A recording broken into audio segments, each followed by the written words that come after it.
કે રાજકીય ટીકા ટિપ્પણીઓ તો થઈ ગઈ, પણ હવે દારૂ અને ડ્રગ્સના મુદ્દાનું સોલ્યુશન શું? એ સોલ્યુશન આવે એના માટે મેં આજે એક પત્ર લખીને ગૃહમંત્રી પાસે એવી માંગણી કરી છે કે ગૃહમંત્રી જો દારૂ અને ડ્રગ્સના મુદ્દા ઉપર ગંભીર હોય, ચિંતિત હોય, તો તાત્કાલિક ગુજરાતની વિધાનસભામાં જે પાર્ટીના ધારાસભ્યો છે એ તમામ પાર્ટીઓની સર્વપક્ષીય મીટિંગ બોલાવવામાં આવે અને એની અંદર ગહન વિસ્તૃત ચર્ચા કરવામાં આવે.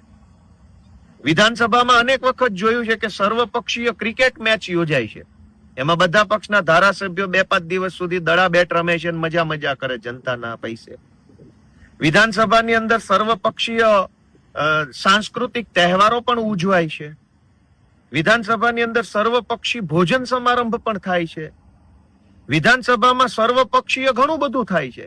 નવા વર્ષના સ્નેહ મિલન ઘણી વાર યોજાય છે. તો દારૂ અને ડ્રગ્સના મુદ્દે સર્વપક્ષીય બેઠક કેમ નહીં?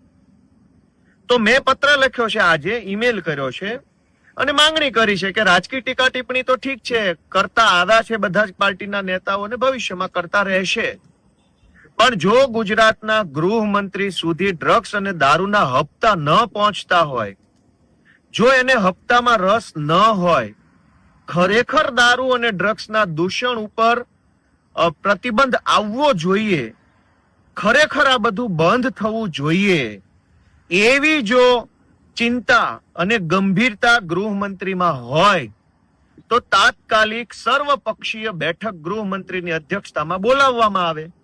એમાં બધી પાર્ટીનું ડેલિગેશન જશે, સૂચન આપશે, રજૂઆત આપશે, સંવાદ કરશે અને મીટિંગના અંતે જે સર્વસંમતિ થાય દારૂ અને ડ્રગ્સના પ્રતિબંધ બાબતે, એ બાબત ગુજરાતની વિધાનસભાનું ફેબ્રુઆરીનું જે સત્ર આવવાનું છે એની અંદર મૂકવામાં આવે.